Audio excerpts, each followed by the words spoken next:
ॐ सदाशिवसमारम्भां शङ्कराचार्यमध्यमाम् अस्मदाचार्यपर्यन्तां वन्दे गुरुपरम्परां श्रुतिस्मृतिपुराणानाम् आलयं करुणालयं नमामि भगवत्पादं शङ्करं लोकशङ्करम् शङ्करं शङ्कराचार्यं केशवं बादरायणं सूत्रभाष्यकृतौ वन्दे भगवन्तौ पुनः पुनः ईश्वरो गुरुरात्मेति मूर्तिभेदविभागिने व्योमवद्व्याप्तदेहाय दक्षिणामूर्तये नमः। ॐ नमः प्रणवार्थाय शुद्धज्ञानैकमूर्तये निर्मलाय प्रशान्ताय दक्षिणामूर्तये नमः। ॐ दयाकरं दयाकारं दान्तं धर्मप्रवर्तकं प्रणमामि दयानन्दं मदाचार्यवरं परम्। ॐ शान्ति शान्ति शान्तिः। हरिः ॐ श्री गुरुभ्यो नमः। हरिः ॐ। ॐ भज गोविन्दं भज गोविन्दं गोविन्दं भज मूढमते सम्प्राप्ते सन्निहिते काले नहि नहि रक्षति डुक्रन्करणे। मूढजहीहितनागमतृष्णां कुरु सद्बुद्धिं मनसि वितृष्णां यल्लभसे निजकर्मोपात्तं वित्तं तेन विनोदय चित्तं। भज गोविन्दं भज गोविन्दं गोविन्दं भज मूढमते सम्प्राप्ते सन्निहिते काले नहि नहि रक्षति डुक्रन्करणे। આગળ જોઈએ નારી स्तनभरनाभिदेशं दृष्ट्वा मागा मोहावेशम् एतन्मासवसादिविकारं मनसि विचिन्त्यं वारं वारं। नारी स्तनभरनाभिदेशं दृष्ट्वा मागा मोहावेशम् एतन्मासवसादिविकारं मनसि विचिन्तय वारं वारं।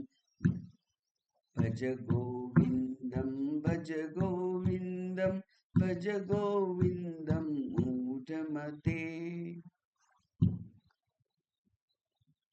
આ ત્રીજો, ચોથો, પાંચમો અને છઠ્ઠો એ બધાય શ્લોક સ્થૂળ શરીરને ધ્યાનમાં રાખી અને કહેલા છે.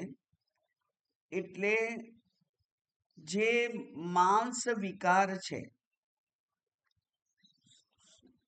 હવે આપણને એમ થશે કે નારી સ્તનભર નાભિદેશમ, તો સ્ત્રીઓને જ કેમ આટલી નિંદા કરવામાં આવે છે, સ્ત્રીઓની જ કેમ વાત છે? તો એ સમય એવો હતો કે આ શાસ્ત્ર પુરુષોને શીખવાડવામાં આવતું હતું. એટલે પુરુષોને ચેતવણી આપી છે કે સ્ત્રીઓ તરફ, એટલે કે એમના દેખાવ તરફ અત્યંત આકર્ષણ યોગ્ય નથી. હવે આપણે એમ વિચારી શકીએ કે આ પરસ્પર છે. એટલે સ્ત્રીઓને પુરુષો માટે આકર્ષણ, પુરુષોને સ્ત્રીઓ માટે આકર્ષણ. તે એ જે શારીરિક આકર્ષણ છે એ ખરેખર યોગ્ય નથી. તો અહીંયા શરીરની વાત કરી છે. શરીરની વાત કરી છે એટલે કે આપણે જોઈએ તો હવે અત્યારનો જમાનો એમ કહેવાય છે કે પેકેજિંગનો જમાનો છે, પણ ભગવાનને પણ એમાંથી બાકાત ના રખાય. ભગવાને જ શરૂઆત કરી કે અંદર જે કંઈ કચરાપટ્ટી છે તે છે, પણ પેકેજિંગ સરસ છે. એટલે પેકેજથી મોહિત થઈ અને વસ્તુ ખરીદી લેવી એ તો મૂર્ખામી છે, એ તો બાળબુદ્ધિ છે. એટલે બહારથી સુંદર દેખાય એ જે પેકેજિંગ ભગવાને કર્યું એ તો ખરેખર આ મનુષ્યને છેતરવા માટેની એક કળા ભગવાને શોધી કાઢી. એટલે કે ભગવાનને જાણે કે માયાનો ધંધો ચલાવવો હતો, એટલે માયાના ધંધાને કોઈ નુકસાન ના પહોંચે, એક સાથે બધા જ મનુષ્યો આત્મ દ્રષ્ટિ પ્રાપ્ત કરી અને ભગવાનને ત્યાં ભીડ ના કરે, એટલા માટે ભગવાને કંઈક આ કરામત કરી. સ્ત્રી અને પુરુષનું જે આકર્ષણ છે, સ્ત્રી પરસ્પર આકર્ષણ, એ સહજ છે, એ તો કુદરતી છે. અને એ માત્ર મનુષ્યમાં છે એવું નથી, બધા જ પશુ પક્ષીઓમાં એ છે. કારણ કે આહાર નિદ્રા ભય મૈથુનમ સામાન્યમ એતત પશુભી નરાણામ. પશુઓ અને મનુષ્યો બધામાં આ ચાર તો સમાન છે. બધા જ આહાર કરે છે, બધા જ ને ભય લાગે છે. ભય એટલે કે પોતાના સંરક્ષણની ચિંતા બધાને છે. એ જ પ્રમાણે નિદ્રા બધા જ પક્ષીઓ લે છે. અને ચોથું અગત્યનું જે અહીંયા છે તે છે મૈથુનમ. તો પરસ્પર સ્ત્રી પુરુષનું આકર્ષણ એ પ્રત્યેક જીવજંતુઓમાં મનુષ્ય સહિત સહજ છે. એ સહજ આકર્ષણ છે, એને જ નિયંત્રિત કરવાનું છે. તો નિયંત્રિત કરવા માટેનો ઉપાય બતાવવા માટેનું સાધન જ સત્સંગ છે, મહાપુરુષો છે. અને એટલે આ મહાન મહાપુરુષે જે પેકેજિંગ છે એની અંદરનું વર્ણન કર્યું. અને અહીંયા જ નહીં, માત્ર વિવેક ચૂડામણીમાં તો આખા 4-5 શ્લોક છે. એ 4-5 શ્લોકમાં આ અંદર જે વ્યવસ્થા ભગવાને ગોઠવેલી છે, એમાં માંસ છે, એમાં લોહી છે, એમાં મજ્જા છે, હાડકાઓ છે, પેલી નળીઓ છે, ચોખ્ખી લોહીની નળીઓ અને ગંદા લોહીની નળીઓ ભૂરા કલરની, એ સાથે અત્યંત પ્રેમથી આકર્ષક રીતે સુંદર રીતે આપણી થાળીમાં ગોઠવેલો અત્યંત જરૂરી એવો જે ખોરાક આપણે લઈએ, બધું ધ્યાન રાખીને કાર્બોહાઈડ્રેટ, પ્રોટીન, સ્ટાર્ચ, વિટામિન, શુદ્ધતા, સુંદરતા, બધા રંગો, બધા સ્વાદ, 6 સ્વાદ, એ બધાનું મિશ્રણ કરી અને અત્યંત આકર્ષિત રીતે આપણને પીરસવામાં આવેલું ભોજન આપણે લઈએ, બહુ પ્રેમથી ખાઈએ અને શરીર એનાથી પુષ્ટ પણ થાય. પણ ત્યાર પછી જે વેસ્ટ છે, જે કચરો છે, એ કચરોને એટલે કે ભગવાને તો રસોડું પણ અંદર બનાવ્યું અને રસોડાની સાથે કચરાપેટી પણ બાજુમાં જ મૂકી આપી. હવે આપણા જ રસોડામાં કચરાપેટી બાજુમાં હોય તો આપણને ગમે છે? અને એને નહીં તો જો હોય બાજુમાં જરાક બહાર દૂર વરંડામાં, એને સારી રીતે ઢાંકીને રાખીએ છીએ. ભગવાને ઢાંકી તો દીધી, પણ બરાબર જ્યાં જઠર છે એની બિલકુલ બાજુમાં જ આંતરડું છે, અને એની બાજુમાં જ બિલકુલ બીજું પેલું મોટું, એટલે કચરો બધું જમા થવાનું બધું જ અંદર જ ગોઠવી આપ્યું, બધા જ સાધનો અંદર. એટલે એક માટે ખોરાક માટે આપણને અત્યંત આકર્ષણ છે, અને ખોરાકનો જે કચરો નીકળે છે એના માટે આપણને અત્યંત ઘૃણા છે, જુગુપ્સા છે, અને એ ઘૃણા યોગ્ય પદાર્થો પણ અંદર જ છે. એટલે બહાર જે જો નીકળી આવ્યું હોય, ઈજા થઈ હોય અને માંસ નીકળી આવ્યું હોય તો એ માંસ આપણને ગમતું નથી, પણ અંદર જે છે સુરક્ષિત, એની તો આપણને કોઈ ના નથી. એટલે આ જે પેકેજ ભગવાને કર્યું છે એ પેકેજ છેતરામણું છે. માટે કોઈ પણ વસ્તુ માટે જ્યારે અયોગ્ય, આપણા માટે જે પ્રતિકૂળ છે, આપણી ઉન્નતિ માટે જે પ્રતિકૂળ છે, એ પ્રતિકૂળતાને જો આપણે જાણીએ તો આકર્ષક જે વસ્તુ છે એના માટેની પ્રતિપક્ષ ભાવના કરવી જોઈએ. એટલે સુંદર આકારવાળા મીઠાઈઓ હવે તો મળે છે. પેલા મીઠાઈ વાળાને ત્યાં જઈએ તો સુંદર સુંદર કોઈ તરબૂચનો આકાર હોય ને કોઈકને સરસ ફળના આકાર, બધા અનાનસનો આકાર, એવા બધા સુંદર સુંદર આકારવાળી મીઠાઈઓ મળે છે હવે તો. પણ મીઠાઈ એટલે મીઠાઈ છે, અને અનાનસ ખાવું સારું છે, પણ અનાનસ વાળી મીઠાઈ છે એ તો મારા શુગરમાં વધારો કરશે એમ જાણી અને એ દેખાતા અનાનસનો આપણે આપણા માટે નિષેધ કરીએ. કેમ? દેખાય છે તો સુંદર, પણ મારા પ્રકૃતિને એ અનુકૂળ નથી. એને કહેવાય છે પ્રતિપક્ષ ભાવના. તો આ પેકેજની અંદર શું છે એવું ભગવાન અને શંકરાચાર્ય મહાત્માઓ બધા વારંવાર કહે છે, અને વારંવાર કહે છે એવું જ અહીંયા કહ્યું છે કે આ જે સ્તન છે, નાભી દેશ છે, જેના પ્રદર્શન માટે સ્ત્રીઓને પણ કોઈ હિચકિચાટ નથી. એક જમાનો એવો હતો કે જ્યારે મર્યાદાના દ્રષ્ટિકોણથી આ જે કોઈ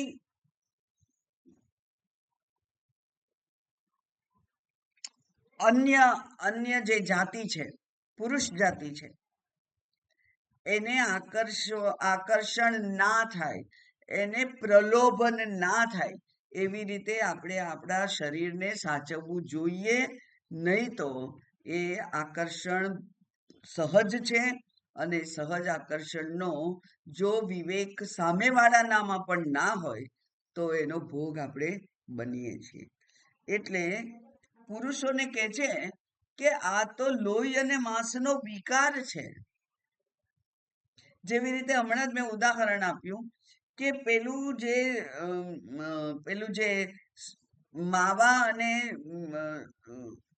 ખાંડથી, સુગરથી બનાવેલું જે અનાનસ બાર દેખાય છે, ઓરેન્જ બાર દેખાય છે, એ તો છેતરામણું છે. એનાથી ના આકર્ષાઈ જવાય, નહીં તો શુગરમાં વધારો થાય જ જો એ પ્રતિકૂળ છે તો. એટલા માટે અહીંયા ભગવાને મહાપુરુષોએ નારીના સ્તનનું વિચાર કર્યો કે એના મોહમાં તું ના આવી જઈશ, કારણ કે એ જે પરસ્પર આકર્ષણનો જે મોહ છે એ જ આ સંસારમાં ધકેલનાર છે. સંસારમાં ધકેલનાર છે શું બીજું? આ જ છે કે દરેક પુરુષને એક સ્ત્રી કમ્પેનિયન જોઈએ, દરેક સ્ત્રીને એક પુરુષ કમ્પેનિયન જોઈએ. અને પછી હવેનો જમાનો એટલો ખરાબ આવ્યો કે એક કમ્પેનિયનથી સંતોષ નથી, એટલે 2, 3, 4 અને નહીં તો પછી તો બજારમાં જે મળે બેન તે બધા જ. આ આકર્ષણ શેનું છે? માત્ર જાતીય આકર્ષણ છે, માત્ર શરીરનું આકર્ષણ છે. કુબજાને પાસે કોઈ જતું નથી. જાય છે કોની પાસે? જે પોતાને બહુ સુંદર શણગારી અને પુરુષોને આકર્ષણ કરવા માટે ઊભી છે, એની પાસે લોકો જાય છે. અને એટલે જ ભલે હું બહુ વિરોધમાં નથી, સમયને ધ્યાનમાં રાખીને, પણ જેટલા બધા બ્યુટી પાર્લર છે એ બધા જ બ્યુટી પાર્લર પરજાતિને આકર્ષિત કરવા માટેના સાધનો છે. જે ઉંમર થઈ ગઈ છે, જે વિકાર આવી ગયેલા છે, એ વિકારને ઢાંકવા માટેના ઉપાયો ત્યાં છે. આટલા બધા અનંત પ્રકારના કોસ્મેટિક્સ મળે છે. એ બધા કેમ છે? કારણ કે જેમ પુરુષોને સ્ત્રીઓ માટે આકર્ષણ છે, એમ સ્ત્રીઓ પણ પુરુષોને આકર્ષિત કરવા માટે લાલાયિત છે. એટલે જે કુદરતી દેખાવ છે, એ કુદરતી દેખાવથી એ સંતુષ્ટ નથી.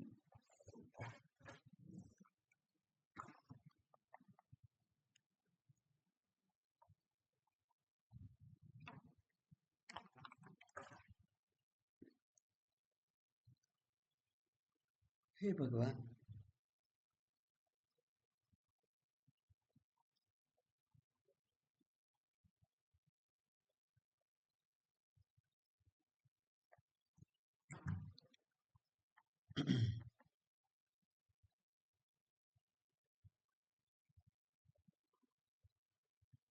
ઓકે. તો કયું? એતન માંસા વસાદી વિકારમ. માંસ વસાદી એટલે માંસ અને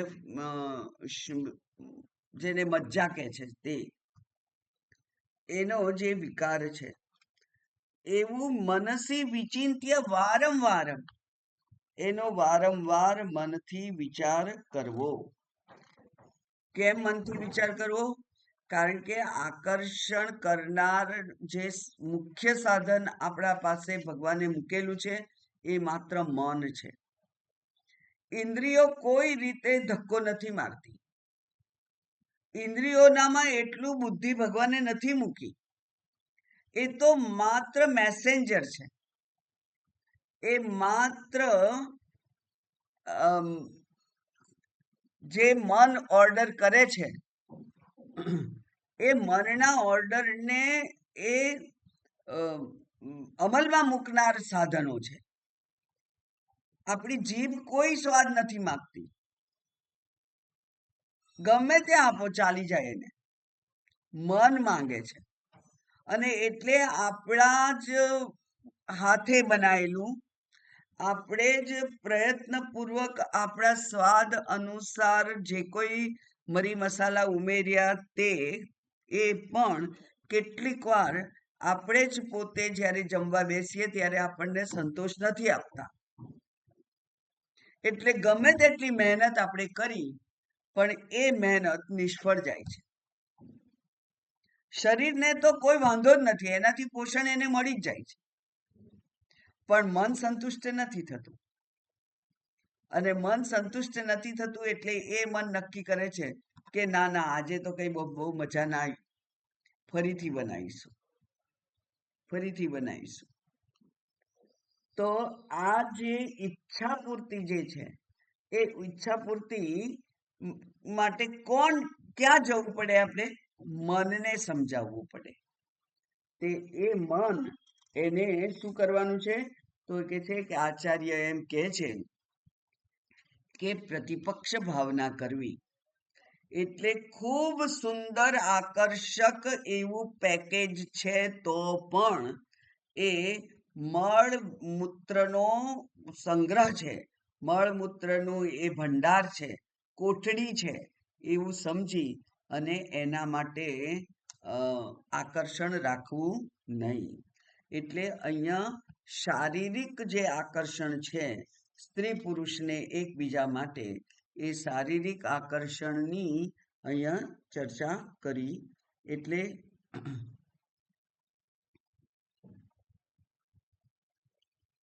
નારી સ્તનભર નાભી દેશમ દૃષ્ટવા માગા મોહા વેશમ. મોહમાં ના આવી જાતું. મોહ એટલે અયોગ્ય નિશ્ચય કરનાર બુદ્ધિ. મોહ એટલે ડેલ્યુઝન. ડેલ્યુઝન એટલે યોગ્ય નિશ્ચય ના કરી શકે એવી બુદ્ધિ. એટલે કે બહારના આકર્ષણથી છેતરાઈ જાય. પણ એ આકર્ષણ તો કેવું છે? તો એ કહે છે કે ના ના, એ આકર્ષણથી છેતરાવા જેવું નથી.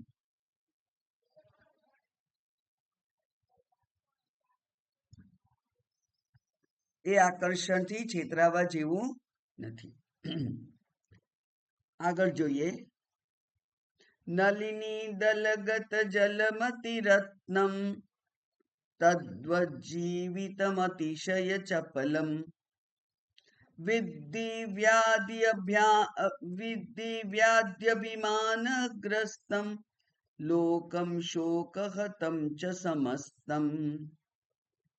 નલિની દલગત જલમતિ રત્નમ.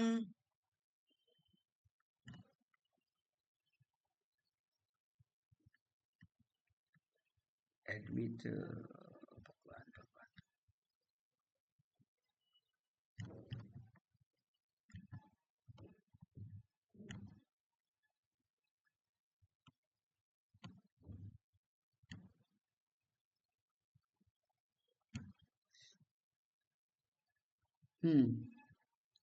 નલિની દલગત જલમ અતિ રત્નમ.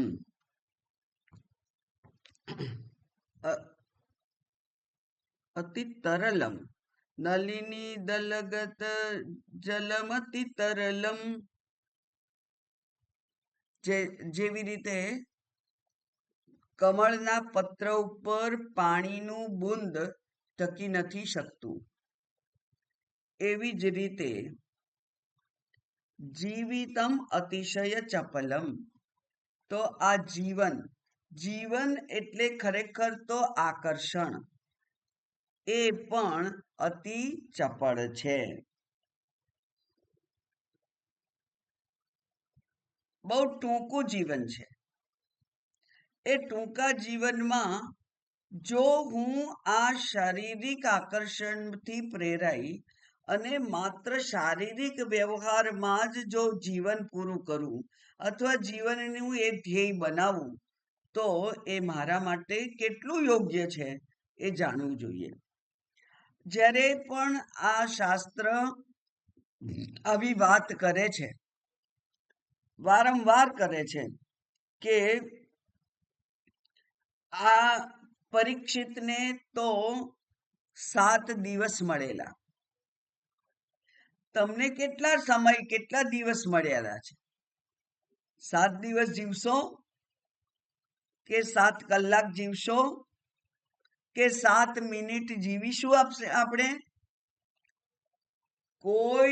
કોઈ નક્કી છે નહીં. અને એટલા માટે લોકોને જ્યારે કહેવામાં આવે કે, એટલે કે તમે જ તમારા પુત્ર પૌત્રીઓને કે તમારા યુવાન છે, આડોશી પાડોશી છે, સંબંધીઓ છે, એમને તમે કહેતા જશો કે બહુ સરસ સત્સંગ થાય છે, તમે આવો. અને ત્યારે એ લોકો એમ કહે કે હવે હજુ તો રિટાયર થઈશું ને પછી જોઈશું, હમણાં તો કામ છે, રિટાયર થઈશું પછી જોઈશું. પણ તમે એમની સામે આર્ગ્યુમેન્ટ એવું કરજો, અને અમે કર્યો છે, મેં તો મારી જાતે પણ કર્યો છે. આપણે તો કે ભાઈ નોકરી કર્યા પછીનો જ સમય છે આ તો. એક બહુ સરસ વાત મને પ્રમુખ સ્વામીજીની ગમી ગયેલી. મારા એક કલીગ હતા મારા સાથે, એ સ્વામિનારાયણ. તો દર મંગળવારે વિદ્યાનગરમાં ત્યાં સભા થાય.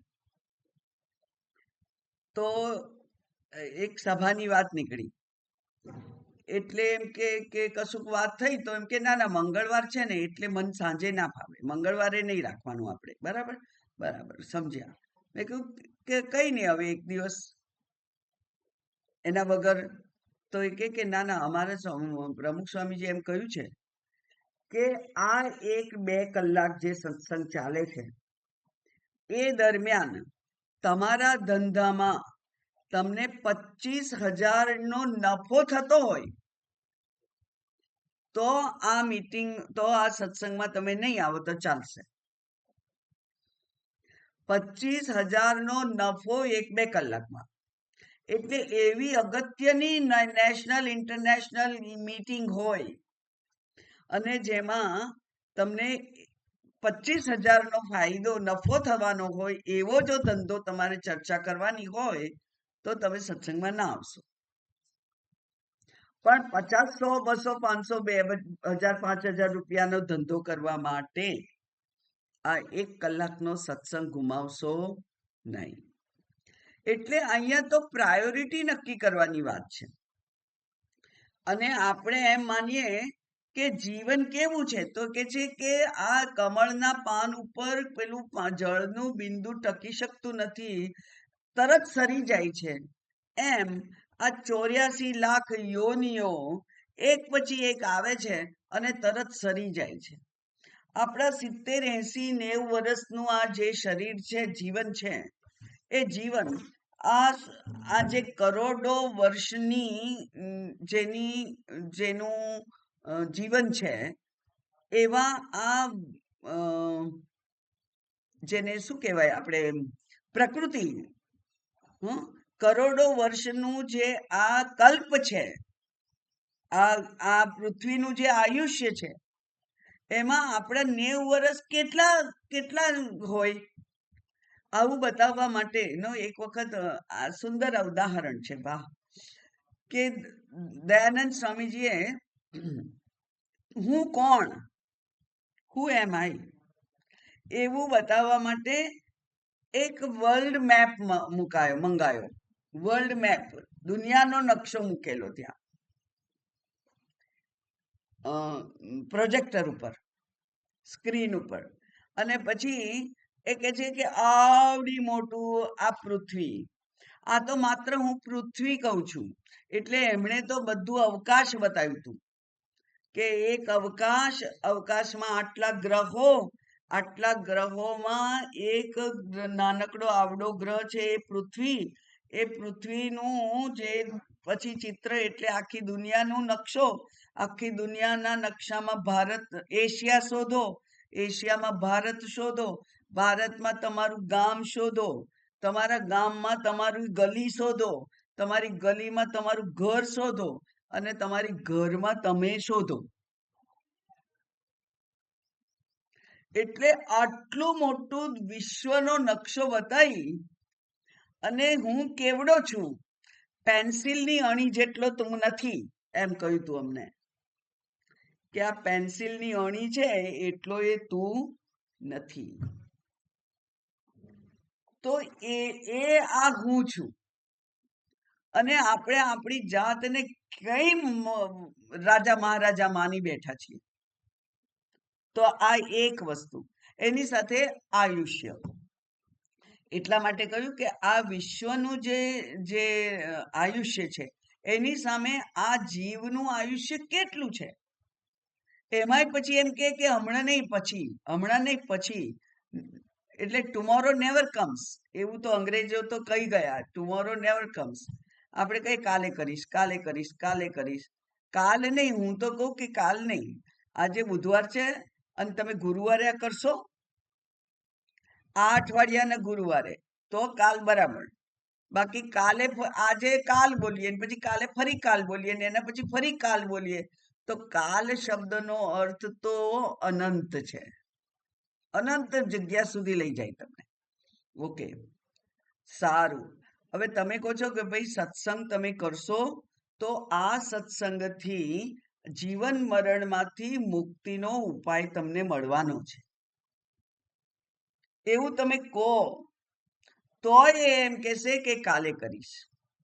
અને હવે કાલે કરીશ એવું જ્યારે કે ત્યારે તમારે એમને કહેવું કે તો પછી તમે LICની પોલિસી તો નહીં જ લીધી હોય.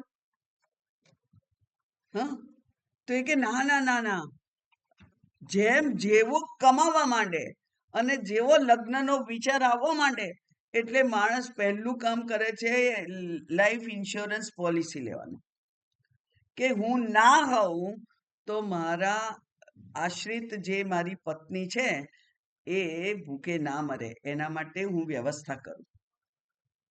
તો ત્યાં તો કાલે કરીશ એવું કહેતા નથી, એ તો આજે જ કરવાનું. કારણ કે ત્યાં એમ છે કે હું તો ગમે ત્યારે મરી જઈ શકું, ગમે ત્યારે મારો નાશ થાય, એટલે LIC પોલિસી તો જોઈએ. અને સત્સંગ માટે કોઈ ઉતાવળ નથી. વિરોધી વર્તન છે કે નહીં આ મનુષ્યનું? આ મનુષ્યનું વિરોધી વર્તન છે. એટલે આ ઘડિયાળ તો ટીક ટીક ટીક ટીક કરતી આગળ જાય છે, કોઈના માટે અટકતી નથી, એવું જાણવું જોઈએ. પણ અનફોર્ચ્યુનેટલી લોકો આવું વિચારતા નથી. અને ઉપરથી મૃત્યુની વાત કરીએ તો એમ કે ભાઈ આવા અશુભ વાત ના કરશો. સારું, એટલા જ માટે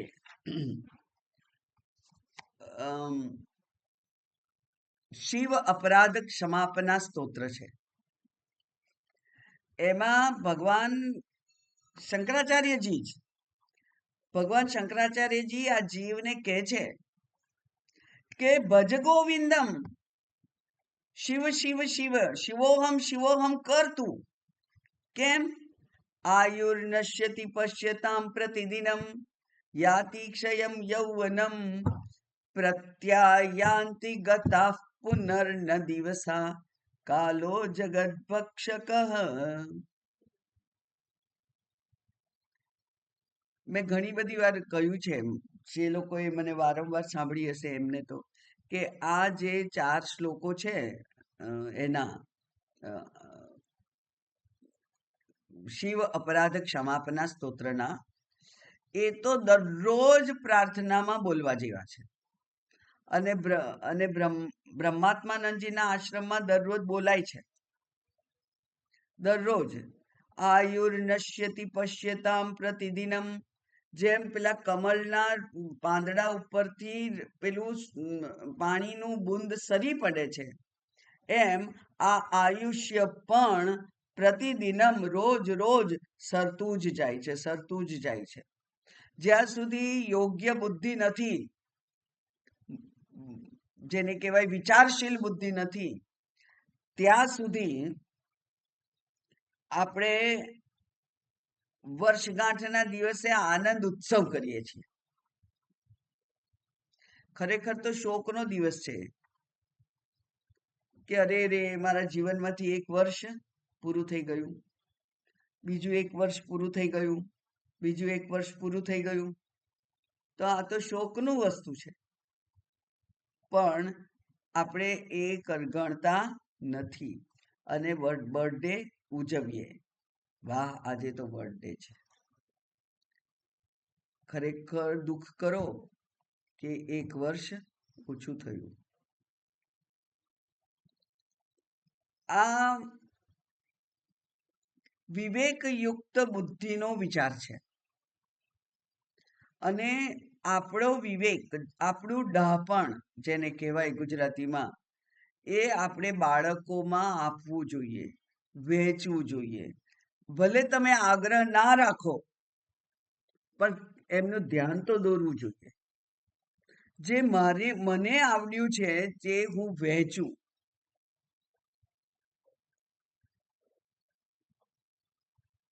નવો જમાનો એવો છે આ 21મી સદી કે સત્ય વાત પણ બાળકો સુધી લઈ જવા માટે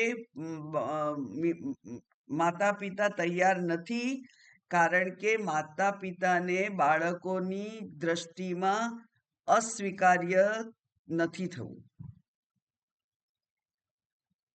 આ તો ડાપણની વાત છે. તમે આગ્રહ ભલે ના રાખો, પણ એમના ધ્યાન પર તો લાવો કે આ ઉત્સવનો દિવસ નથી, આ વિચાર કરવાનો દિવસ છે કે આ એક વર્ષ મારા જીવનનું ઓછું થયું, એમાં મારી ઉન્નતિ કેટલી થઈ, એમાં મારી પડતી કેટલી થઈ, હવે નવા વર્ષમાં કેટલી ઉન્નતિ થવી જોઈએ, આ વિચાર કરવો જોઈએ. દિવસો આયુ નશ્યતિ પશ્યતામ પ્રતિદિનમ. અને પછી શું છે? યાતિ ક્ષયમ યૌવનમ. યુવાની તો જતી રહે છે, ક્ષય થતી જાય છે. અને એનાથી પછી સરસ છે પ્રત્યાયાંતિ ગતા પુનર્ન દિવસા. જે દિવસો જતા રહ્યા છે એ પાછા આવતા નથી. એટલે કે આજે સવારે સૂર્યોદય થયો ત્યારે મને આ જીવનમાં મને એક નવો દિવસ મળ્યો. એ નવો દિવસ 1 એપ્રિલ 2026 એના સવારના 7 વાગ્યાથી 10 વાગ્યા સુધીનો 11 વાગ્યા સુધીનો સમય ફરી નહીં આવે આપણા જીવનમાં. 2027 નો આવશે, 2028 નો આવશે જીવતા રહ્યા તો, પણ 2026ની એક ક્ષણ પાછી આવતી નથી. એટલે ગયેલો સમય આપણને પાછો મળતો નથી. તો જે સમય આપણને મળ્યો છે એનો સદુપયોગ કરવો એ અત્યંત ઉપયોગી વાત છે. કારણ કે મારી પાસે કેટલો સમય છે એ મને નથી ખબર. જેમ કે આપણે 3 કલાકનું પેપર લખવા બેસે પેલો વિદ્યાર્થી, તો એને ખબર છે કે 6 પ્રશ્નો છે અને 3 કલાક છે. એટલે એક પ્રશ્ન માટે અડધો કલાક એ ફાળવે, જો બુદ્ધિશાળી માણસ હોય તો. એ અડધા કલાકમાં પોતાને અનુકૂળ યાદ હોય એ બધું જ એક પ્રશ્ન વિશે લખી દે. પછી એનાથી આગળ દરેક જેટલી મિનિટો જાય એટલી મિનિટ બીજા પ્રશ્નમાંથી ઓછી થાય. એવી જે વ્યવહારિક બુદ્ધિ એનામાં છે, એ જ પ્રમાણે જીવન પ્રત્યે જો સિરિયસલી વિચાર કરે તો એ બુદ્ધિ દરેકનામાં હોવી જોઈએ કે મારે જે મેળવવા જેવું છે, જેના માટે પરિશ્રમ કરવો છે, જેના માટે રાત દિવસ એક કરી અને મારે મહેનત કરવી છે, એ વ્યક્તિ જીવનની વર્તમાનની એક પળ પણ ગુમાવે નહીં, કારણ કે એને સમયની કિંમત ખબર છે. એટલે કાલો જગત ભક્ષક, કાળ તો જગતનું ભક્ષણ કરી જાય છે એવો છે, એ કાળ છે. માટે જ ભગવાન ભગવદ્ ગીતામાં કહે છે કે સર્વેષુ કાલેષુ મામ અનુસ્મર. સર્વેષુ કાલેષુ મામ અનુસ્મર. તું મારું સ્મરણ કર. ક્યારે સ્મરણ કર? પ્રત્યેક ક્ષણે. કારણ કે કઈ ક્ષણ અંતિમ ક્ષણ હશે એ મને નથી ખબર. અને અંતિમ ક્ષણે જેવી મતિ તેવી ગતિ, એવું ભગવાને ભગવદ્ ગીતામાં જ કહ્યું છે અને ધર્મશાસ્ત્રો કહે છે, અને એના પુરાણોમાં ઉદાહરણ છે કે જેની અંતિમ સમયે જેવી બુદ્ધિ હતી એવી એની ગતિ થઈ. ભરત રાજાએ મૃગનું શરીર ધારણ કરવું પડ્યું. તો એ જે વાત છે, આ વાત આપણા બાળકોમાં, આપણા યુવાનોમાં, આપણા પરિચિતોમાં આપણે જો કરી શકીએ યોગ્ય રીતે તો કરવી જોઈએ. અને એનો કોઈ આગ્રહ ના રાખો, મારી વાત ના માનીને એવું તેવું કઈ નહીં. આપણે તો ખાલી બોલવાનો જો ચાન્સ મળે તો, સારો એવો અનુકૂળ પ્રસંગ ઊભો થાય તો એ બોલવું જોઈએ, અને નહીં તો પછી કશો વાંધો નહીં, આપણે તો સમજીએ. એટલે અહીંયા છે કે ભગવાન કે છે કે મામ અનુસ્મર. નચિકેતાનો પણ ઉદાહરણ લેવા જેવું છે, કારણ કે નચિકેતાને યમરાજા બહુ પ્રલોભન આપે છે. એ કે છે કે અરે તું તારા પૌત્રોને પણ શતાયુ થાય ત્યાં સુધી જોઈ શકે. હવે પૌત્ર 100 વર્ષનો થાય તો આ દાદા પરદાદા એ કેવા કેવા હોય, એટલું જીવન હું તને આપું, તને ઈચ્છા હોય એટલું જીવન આપું હું તને, અને આ બધા સાધનો આપું. પેલો કે છે કે મારું ધારો કે આયુષ્ય 10,000 વર્ષનું થાય તો પણ 10,000 ને 1મો તો દિવસ હશે ને. 10,000 પછી પહેલો દિવસ બીજો દિવસ તો હશે, ત્યારે હું નહીં હોઉં.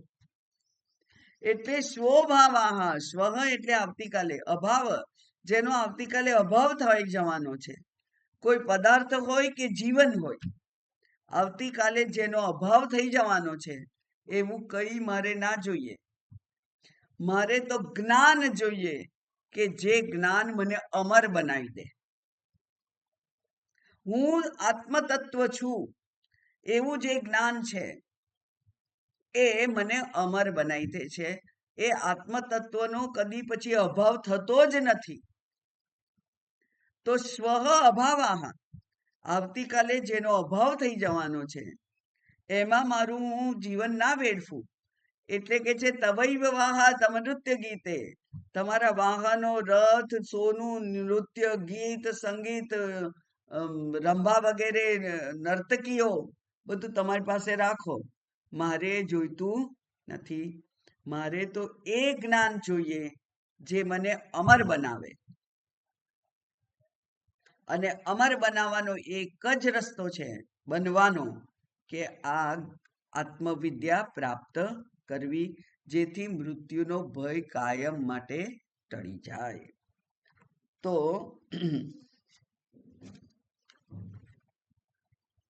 આ જે શ્લોક છે એમાં ભગવાને જે જીવનનું અનિત્યત્વ છે એ અનિત્યત્વ બતાવ્યું. ઉપર જીવનનું જે શારીરિક બાહ્ય આકર્ષણ છે એની મર્યાદા બતાવી. હવે કે છે કે એ શારીરિક આકર્ષણ પણ ક્યાં સુધી ટકશે? યૌવન પણ ટકતું નથી. વૃદ્ધાવસ્થા કોઈને સુંદર રાખતી નથી. આપણે ઈચ્છીએ કે ના ઈચ્છીએ કરચલીઓ પડી જાય છે, અને ચશ્મા આવી જાય છે. કાનમાં મશીન મૂકવું પડે તો અહીંયા બધે લટકાવવું પડે, બધા વાયરો. એટલે કોઈ રીતે આ શરીર માટે આકર્ષણ એ યોગ્ય નથી, કારણ કે એ કાયમનું નથી. આગળ જોઈએ તો એ શરીર એ ક્યાં સુધી આકર્ષિત રહેશે, ક્યાં સુધી એ શરીર તમને ઉપયોગી લાગશે? એટલા માટે કે છે કે યાવદ વિત્તોપાર્જન સક્ત તાવન નિજ પરિવારો રક્ત પશ્ચાત જીવતિ જર્જર દેહે વાર્તાં કોપી ન પૃચ્છતિ ગેહે. યાવદ વિત્તોપાર્જન સક્ત તાવન નિજ પરિવારો રક્ત પશ્ચાત જીવતિ જર્જર દેહે વાર્તાં કોપી ન પૃચ્છતિ ગેહે. ભજ ગોવિંદમ ભજ ગોવિંદમ ગોવિંદમ ભજ મૂઢ મતે. જ્યાં સુધી આપણે બીજાના કામમાં આવી શકીએ એવા હોય ત્યાં સુધી જ આપણી કિંમત હોય. આ વિત્ત છે ને એ પણ ઉપલક્ષણ છે. જ્યાં સુધી કમાઈએ ત્યાં સુધી. કમાઈએ એટલે કે ધંધો નોકરી કરીએ, ધન ઉપાર્જન કરીએ, પણ માત્ર ધન ઉપાર્જનનો જ અહીંયા સંદર્ભ ના લેવો જોઈએ. કોઈ પણ રીતે તમે જ્યાં સુધી કામના હો ત્યાં સુધી જ કોઈક તમને ભાવ આપે. એટલે મને મારી માએ, હું તો 5-7 વર્ષની હતી ને ત્યારથી શીખવાડેલું કે માણસ વાલું નથી, માણસનું કામ વાલું છે. એટલે નાના હોઈએ ત્યારથી જેના પણ ઘેર વેકેશનમાં રહેવા જઈએ ત્યાં એને કામ કયું કરવા લાગીએ આપણે એ જુએ. અને આપણે જો એને કામના હોઈએ તો એને ક્યારેય એમ ના થાય કે હવે આ ક્યારે જતા રહે, એવું ના થાય. ગોલ્ડન પ્રિન્સિપલ 5-15 વાક્યો એવા છે જે મારા માટે જીવન માટે ગોલ્ડન પ્રિન્સિપલ થઈ ગયેલા કે વાહ. અને આમ કદાચ કુમળું મગજ હોય કે જે હોય તે, પણ એકદમ ફિટ બેસી ગયેલું એ હજુ સુધી ટકી રહેલું છે. જે આશ્રમમાં જઈએ એ આશ્રમમાં આપણે કામ કરીએ, આપણું કોઈ કોન્ટ્રીબ્યુશન હોય તો આપણે કોઈને ભારે ના પડીએ. એ ક્યારેય બધા અહીંયા કે ના ના માતાજી જવાની વાત ના કરશો, જવાની વાત ના કરશો. કેમ? કંઈક ને કંઈક આપણે આપતા હોઈએ છીએ. આપણું બુદ્ધિ છે, આપણું ધન છે, આપણું મન છે, આપણી શક્તિ છે, આપણું સૂઝબૂઝ છે, આપતા હોઈએ છીએ. તો જ્યાં સુધી વિત્ત ઉપાર્જન શક્તિ છે આ શરીરમાં, જ્યાં સુધી પ્રોડક્ટિવ આ શરીર છે, ત્યાં સુધી જ નિજ પરિવાર અપી રક્ત, પોતાનો પરિવાર પણ ત્યાં સુધી જ આપણામાં રસ રાખે. પછી જેમ જેમ આપણી જરૂરિયાત એટલે કે આપણી આપવાની શક્તિ ઓછી થાય તેમ તેમ આપણે અપ્રિય થતા જઈએ. એટલે ઉત્પન્ન પ્રોડક્ટિવિટી, આમાં ધન એટલે પ્રોડક્ટિવિટી, આપણું શક્તિ, સામર્થ્ય, મન, ધન બધું જ. પણ જ્યાં સુધી કંઈક આપવા માટે આપણે સમર્થ છીએ ત્યાં સુધી જ લોકો આપણને પૂછે. આત્મનસ્તુ કામાય સર્વમ પ્રિયમ ભવતી, ઉપનિષદ કહે છે. જ્યાં સુધી તમે મને સુખ આપી શકો એવા સામર્થ્યવાન હો ત્યાં સુધી જ તમે મારા ઉપયોગી છો, તમે મને પ્રિય છો. એટલે કેટલી બધી મોટી વાત કરી દીધી છે એક નાનકડા વાક્યમાં ઉપનિષદે કે કોઈ કોઈનું નથી રે, કોઈ કોઈનું નથી રે. આપણે ભજનમાં ગાઈએ છીએ અને એવું ત્યાં કહેલું છે કે પુત્ર પુત્રની છે એટલે વાલો નથી, પણ પુત્ર તમને અનુકૂળ છે, પુત્ર તમને સુખી કરે છે કે કરશે એવી અપેક્ષા છે એટલે વાલો છે, બાકી પુત્ર વાલો નથી. એ જ પુત્ર કુપુત્ર સાબિત થઈ જાય તો એ ક્યાં વાલો રહે છે? એ જ ધન જે શું કહેવાય, આઈડી કે આરડી કે શું છે, સરકાર, એ સરકારના ધ્યાનમાં આવી જાય તો એ જ વિત્ત કામનું નથી રહેતું, લોકો ઢગલો કરીને બાળી મૂકે છે. તો એ જે ધન જે તમને સિક્યોરિટી ના આપી શકે, સલામતી ના આપી શકે, એ તો ભારરૂપ છે. એટલે જ્યાં સુધી આપણે બીજાને કામના હોઈએ ત્યાં સુધી જ એમને આપણે પ્રિય હોઈએ છીએ. અને જેવું જેવું આ શરીર વ્યાધિગ્રસ્ત બને, વિદ્ધિ વ્યાધિ અભિમાનગ્રસ્તમ લોકમ શોક હતમ ચ સમસ્તમ. તો શું સમજો કે ના, અચ્છા, નીચેનું ઉપરનું એટલું રહી ગયું. વિદ્ધિ વ્યાધિ અભિમાનગ્રસ્તમ. વ્યાધિ એટલે કે માનસિક પરિતાપ, આધિ એટલે શારીરિક અને વ્યાધિ એટલે માનસિક. માનસિક પરિતાપ છે જ્યાં સુધી, ત્યાં સુધી કેવું છે તો કે છે લોક શોક હતમ સમસ્તમ. તો આ દુનિયા જ્યાં સુધી રોગ અને અભિમાનથી ગ્રસ્ત છે એવાને તો એ હંમેશા એનો નિષેધ જ કરે છે. એટલે એ સ્વીકાર્ય કદી રહે જ નહીં. તમારું અભિમાન હોય તો એ કદી કોઈને સ્વીકાર્ય રહે જ નહીં, એવું અહીંયા કહ્યું છે. કારણ કે રોગ હોય એટલે પછી સેવા કરવી પડે, સેવા લેવી પડે લોકોને. કોઈને સેવા કરવાની ગમતી નથી હોતી. બહુ ભારત એક એવો દેશ છે મેજરલી, હા, આમ તો પશ્ચિમમાં આપણે તો ઘણી બધી વાર્તાઓ વાંચેલી છે કે જેમાં